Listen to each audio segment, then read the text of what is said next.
নমস্কাৰ। সমূহ অসমবাসীৰ বাবে এটা অতি দুখৰ খবৰ। অসমৰ জনপ্ৰিয় কণ্ঠশিল্পী, অসমৰ হাৰ্টথ্ৰব জুবিন গাৰ্গ তেখেতে ছিংগাপুৰত পেৰাগ্লাইডিং কৰিবলৈ গৈছিল আৰু এই পেৰাগ্লাইডিং কৰি থকা অৱস্থাতে তেখেতৰ হৃদযন্ত্ৰ তেখেতৰ বন্ধ হৈ যায় আৰু বন্ধ হৈ কিনে তেখেতৰ মৃত্যু হয়। এইটো এটা বহুত বেছি বেয়া খবৰ আমাৰ সকলোৰে বাবে। তেখেতে ছিংগাপুৰত এই পেৰাগ্লাইডিংটো কৰি আছিল। তেখেতৰে ইচ্ছা আছিল তেখেতে পেৰাগ্লাইডিং কৰা আৰু তেখেতে পেৰাগ্লাইডিং কৰি থকা অৱস্থাতে তেখেতৰ হাৰ্ট ফেইল হ'ল আৰু হাৰ্ট ফেইল হৈ কিনে তেখেতে পৰি গ'ল।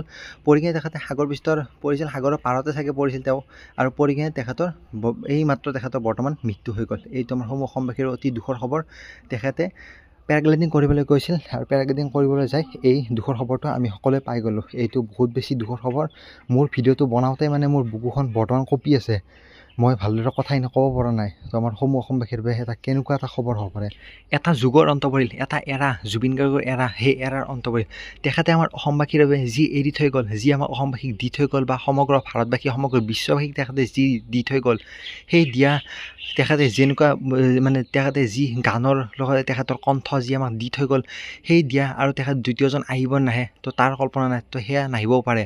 তো এইটো বহুত বেছি দুখৰ খবৰ আমাৰ অসমবাসীৰ বাবে। ছিংগাপুৰত তেখেতে পেৰাগ্লাইডিং কৰিবলৈ গৈছিল আৰু কৰিব যাওঁতে তেখেতৰ হাৰ্ট